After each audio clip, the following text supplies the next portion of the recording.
You are listening to 2Blue and OSU, the ultimate sports podcast for your entertainment. Apparently, Steph Curry is not the real MVP. He's just the most popular player. Welcome back, everybody, to 2Blue and OSU, the ultimate sports podcast for your entertainment. I'm your host, Zach, here with Morgan Garber and Ryan Bogrowski. Guys, great weekend of sports finally. The playoffs are wrapping up. We're getting to the main course is coming up. How you guys feeling? I'm good. I'm feeling all right. How you feeling, man? It's St. Tottenham's Day. I'm great. Yes. Awesome. What a day, man. That was the best thing that could happen to us as a second place finish. We should have had first, but I'll take second. Tottenham hasn't finished ahead of us since 1995. That streak will continue. 21 straight years of us celebrating. It's a great day to be a Gooner. But that's not this podcast. We'll have that one for Friday. We'll wrap in some other sports. Ryan, how you doing, man? You're in the shit state, dude. I'm up in Ohio, up on leave. I don't know why I came up here. It's cold, man. It was snowing today. Yeah. May, and it's Really? snowing. I should have stayed in Florida where it was 90 degrees when I left. Where are you again? I'm up in Toledo, right on the border of Michigan. Toledo. I should be just So about we didn't 5 get any- miles north of here, and I'd be a lot better off.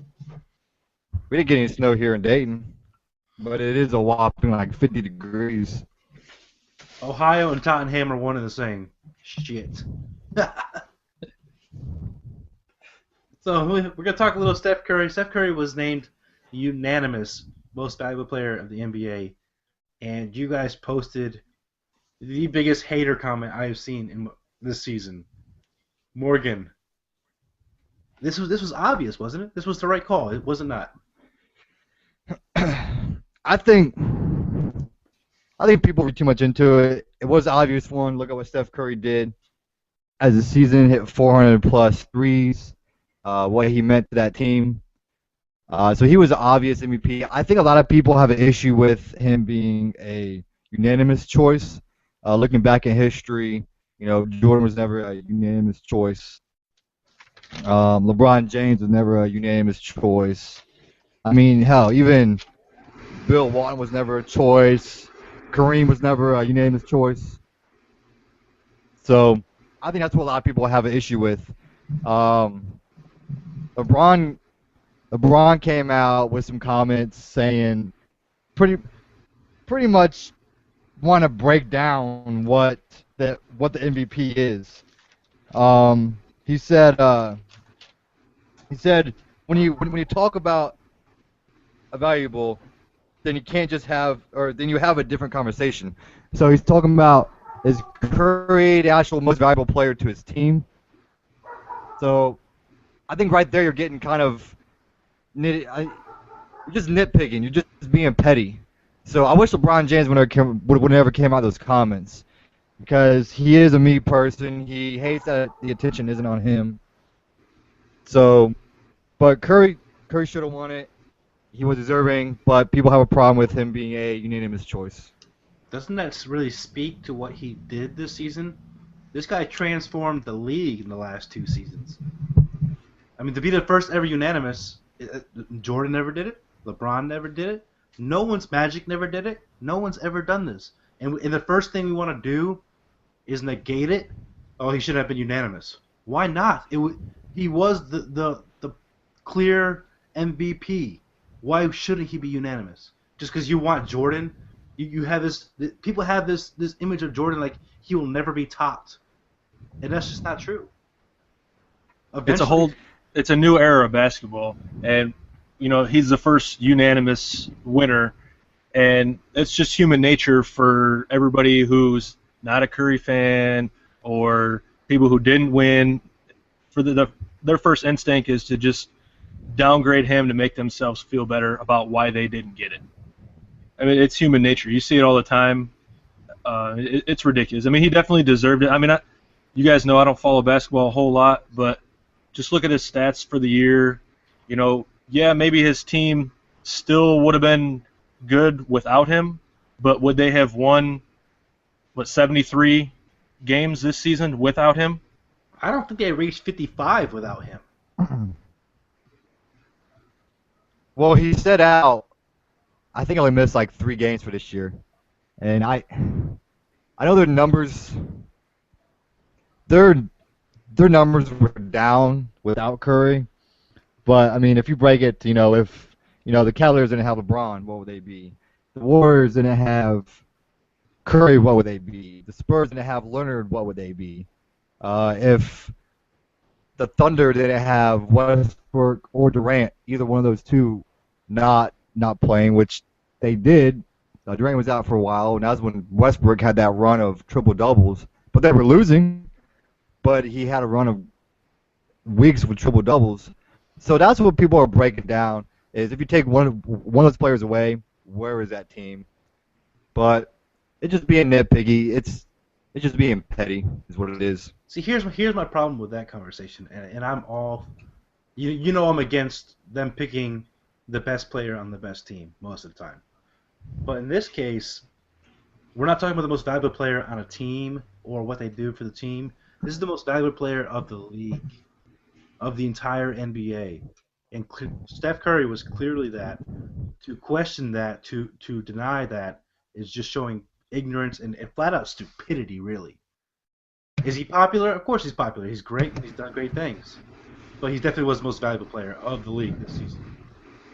That comment that was on Facebook that you were talking about, I think that came out after they had already started making a playoff run without Curry, and they were winning without Curry, so why does he need to be the MVP if obviously they don't need him to win games? Yeah, but who was their competition against? Exactly, and they need him to win games. They couldn't have gone this season the way they did without him. If he would have sat out half the season, they might not be in the playoffs right now.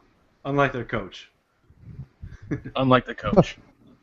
Yeah, which LeBron James came out and criticized Steve Kerr for winning the Coach of the Year, which he's not wrong. I just wish LeBron would just shut up and worry about the next series. But he wasn't wrong. As a player, it's not your position to be commenting on that.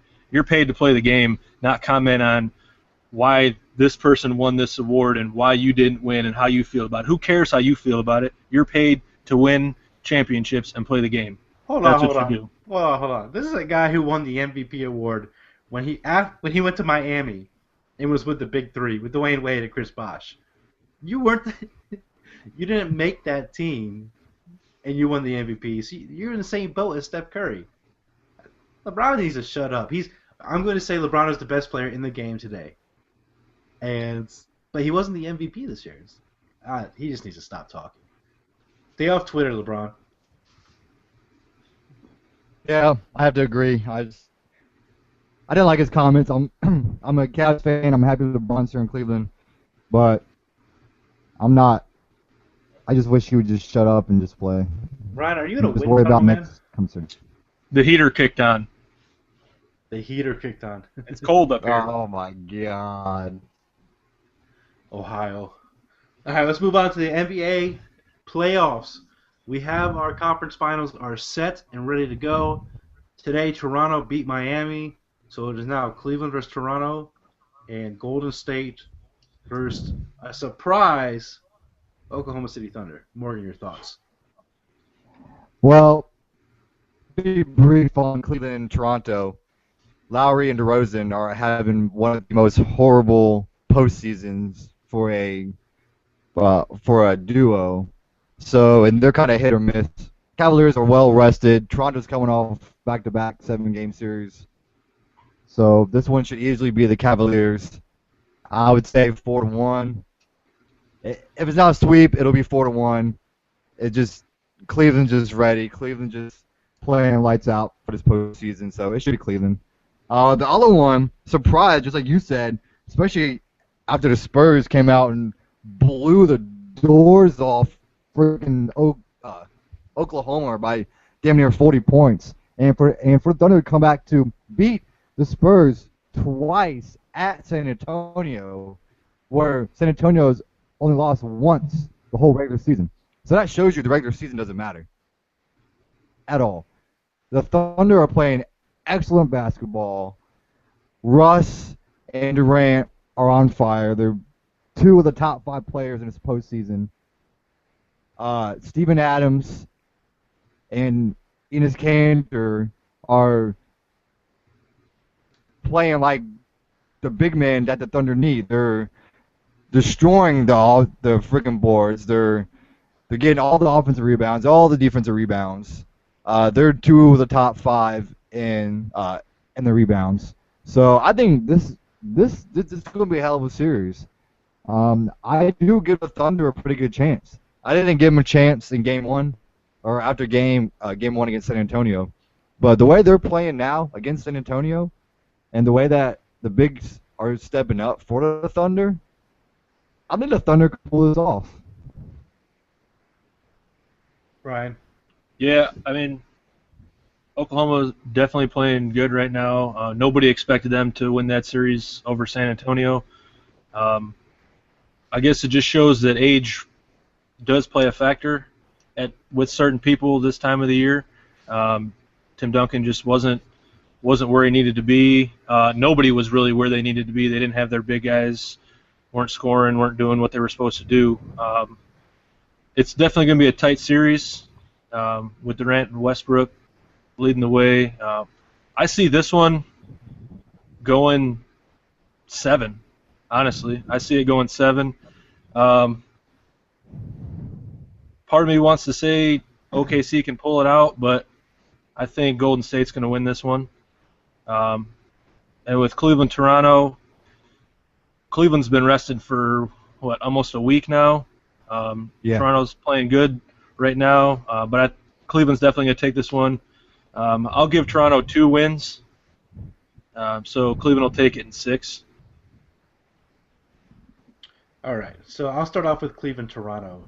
Le Batard show, we had a great segment the other day about which team coming out of the Heat-Raptors match. They had a movie title of what it would be like to face off against the Fat Cavs, and it was all broken people because the Raptors and Heat are both damaged goods right now.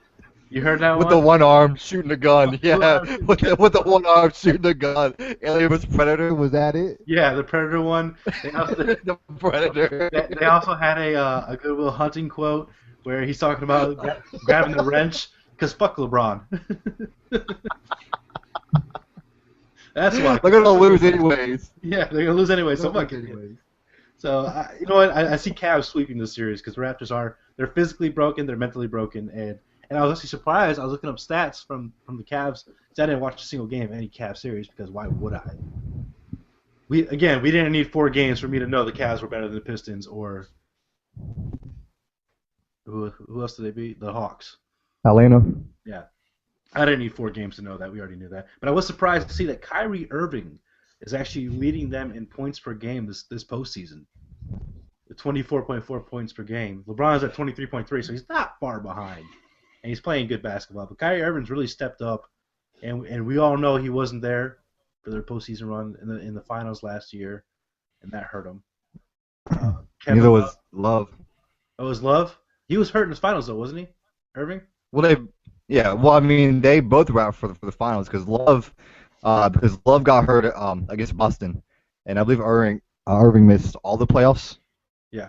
So he's playing really well this year, and Love, the aforementioned Love, was getting 13 boards per game in the playoffs. So they're a well-rounded team. I know I hate on them a lot on here, but in this series with the playing against Raptors, it's a sweep.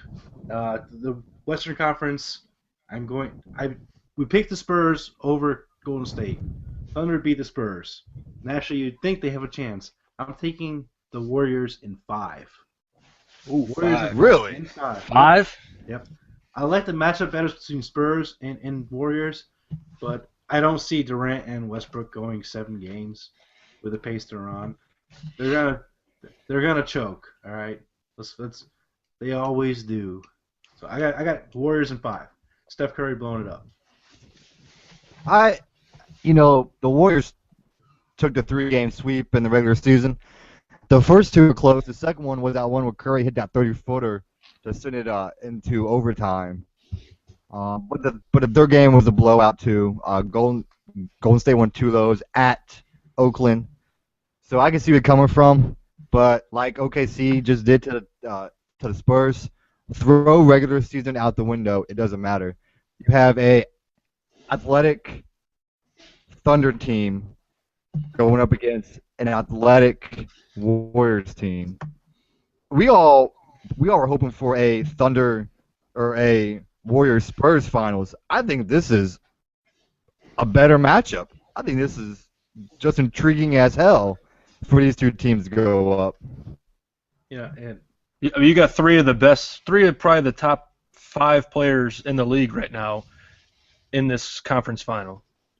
who's the You top? get Player? out 4 of them. Who's the top player in this You series? get out 4 or The 5. top player in the series is Curry. So who am I taking? Okay, but Well, 2 you and guys know my 3, logic. Durant Westbrook. Right, but I don't think they're going Okay, to take but him 2 in and 3 is 5. Durant Westbrook. It's gonna be with 5. Curry comes back from a knee injury, comes off the bench, scores 40 points, 17 in overtime. 17 overtime, yeah. It's this the other night. I'm taking the best player in the league. I'm not gonna fake on Curry anymore. I'm done faking on Curry. Okay, but you're taking the best player in the league, and I'm taking 2 and 3.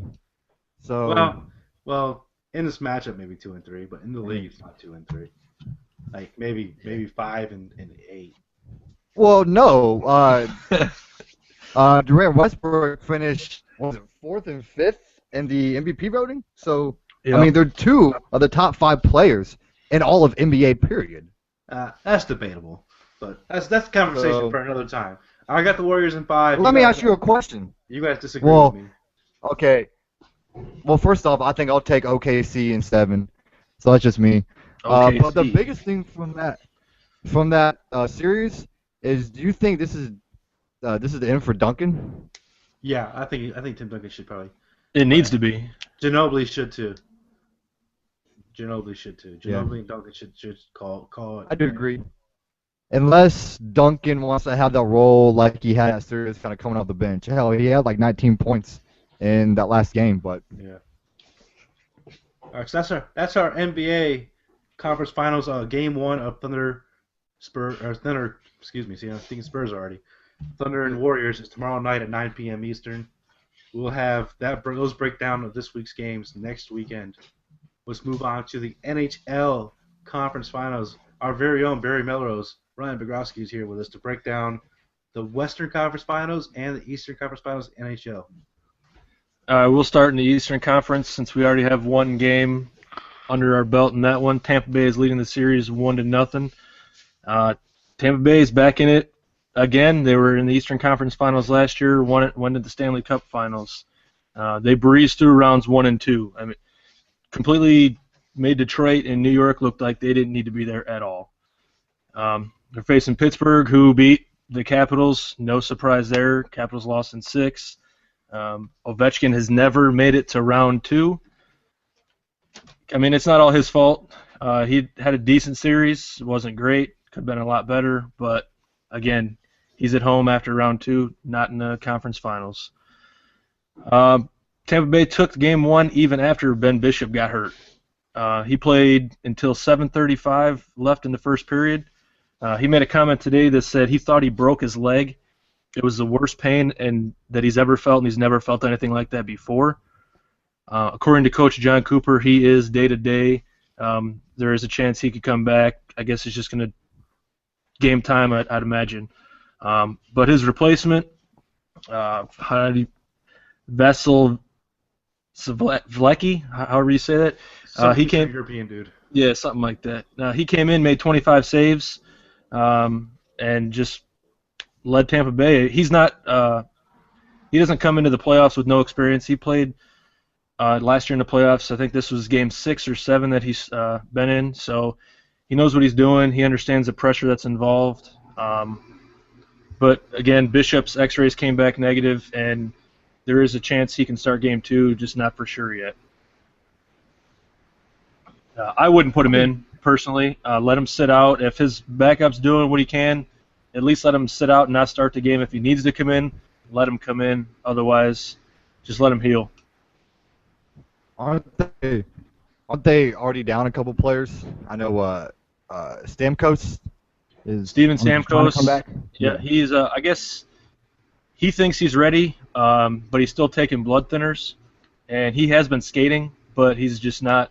Doctors haven't cleared him to play yet because he's still on the blood thinners. That's one thing, especially in hockey, you should not mess with. You're taking blood thinners. If you get cut and you start bleeding profusely and they can't stop the bleeding, that's serious problems. I'd keep him out. Doctor's doing the right thing. Yeah. And just bleeding is not something that's random in hockey either. I mean, you're going to get hit into the boards. You're going to take a high stick. You know, people fall and get cut with skates. I mean, it's a common thing. So it's definitely good that he's sitting out. And I believe Strawman is still out too as well. I don't remember what his reasoning is, but he is still sitting out as well. But they've both been skating, just not ready to be put back in the game yet. So when Bishop went down, I'm sorry, I'm cutting you off, Ryan. No, you're good. Go ahead. When Bishop went down early in the game, and Morgan texted me that, my immediate pick changed, because I think Bishop is the best of all the goalies in the NHL. But then Baz comes out and holds them to one goal, and I'm kind of questioning that now. Maybe Tampa Bay, without Bishop, is good enough still to beat the Pittsburgh Penguins, but I'm not sure. Yeah, I thought the same thing. Go ahead, Morgan. Oh no, I was gonna say for them to come out and get a game 1 win, being down two or three players, that just shows you that Tampa Bay is all around great team.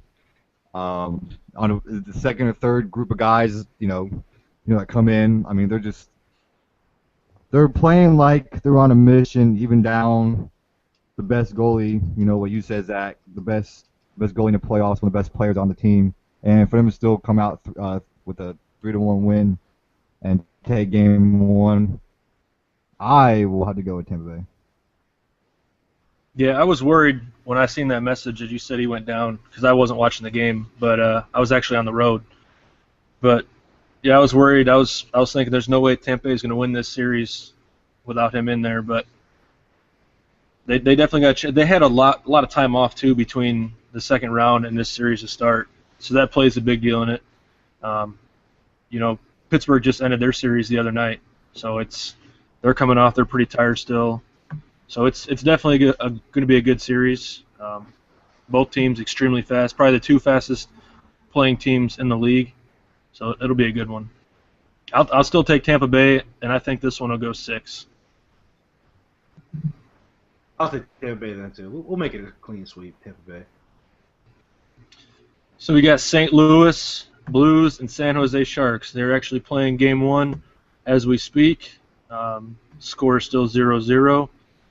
So on my drive to Ohio the other day, I was listening to the radio and NHL Network, and every expert that I listened to on my 15-hour drive said that they could not pick one of the 4 remaining teams in the Western Conference to be able to dominate the conference.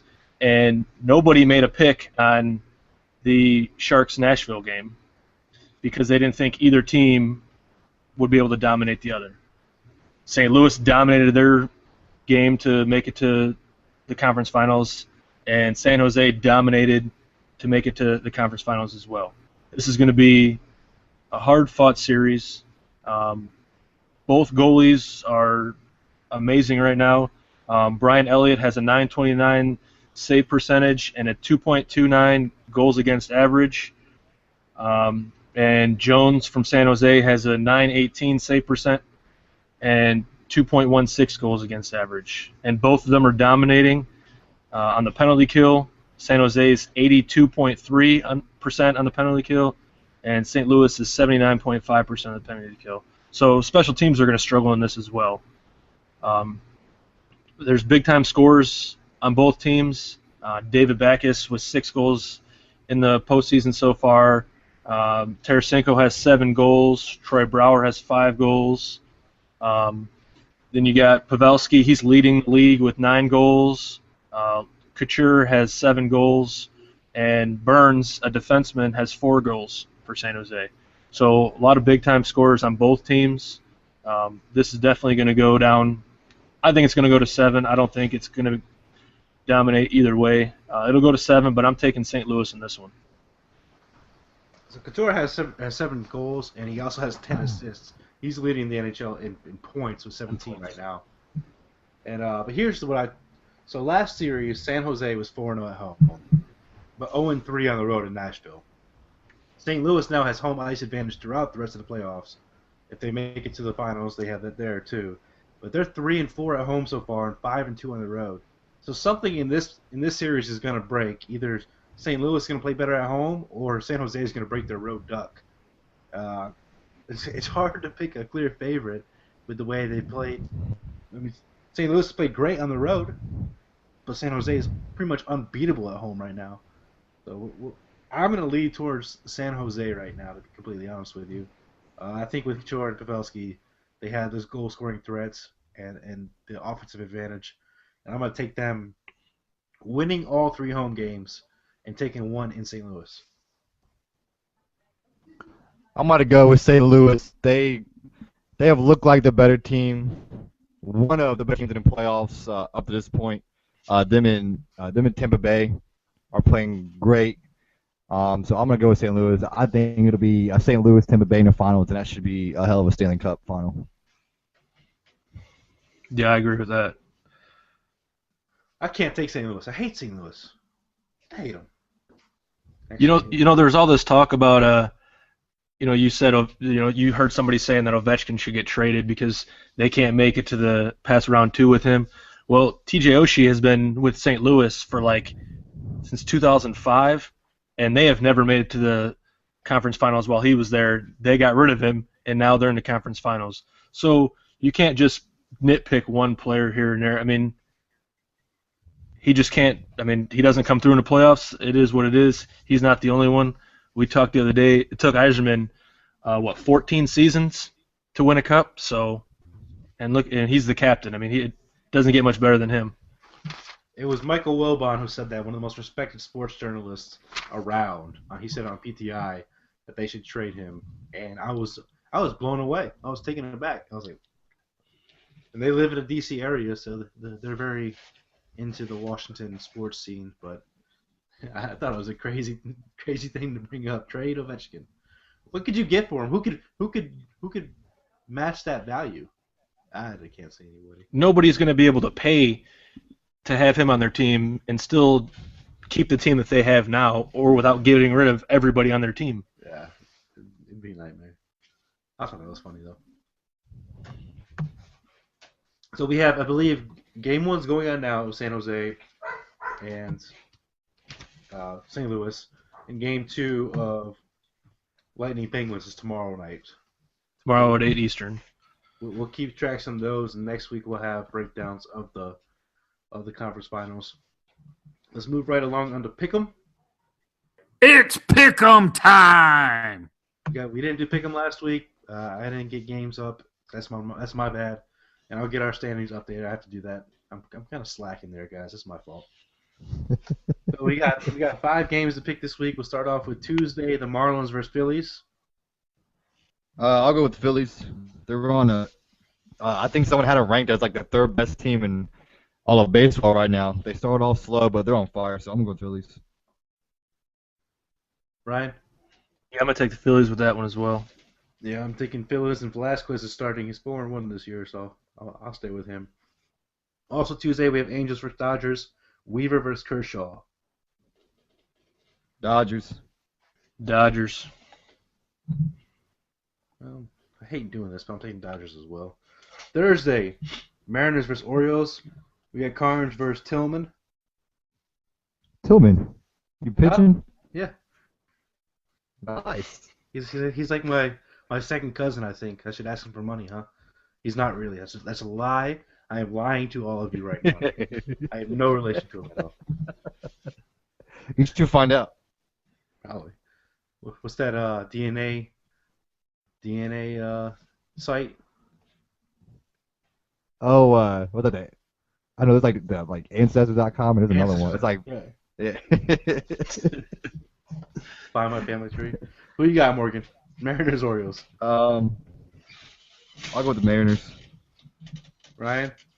We'll go with the Orioles. I am taking my second cousin Tillman and the Orioles as well. Also on Thursday, Cubs versus Brewers. We got Hummel versus Guerrero.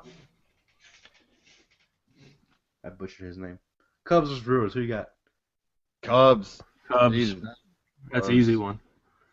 I don't know how easy it is. They've lost 3 of 5, including 2 to the Padres. Yeah. I'm gonna take the Brewers at home. Upset special right here. In our last game Thursday, Astros versus White Sox. We got Fierce versus Sale, who's 8-0 this year. I'm going to go with the White Sox. Morgan. I think I'll go with the Astros. He has to lose at some point in time, so I'll go with the Astros. He does. And the Astros they have to turn around. He does have to lose at some point. It's gonna happen, but not this week. I got the White Sox. So that's it. That is episode 17. Next, we will be talking about baseball. We're going from picking baseball to writing baseball next episode. So tune in there. Like us on Facebook, 2BlueandOSU. Follow us on Twitter at 2BlueandOSU. And have a great week. You have been listening to 2Blue and OSU. Check them out every Monday.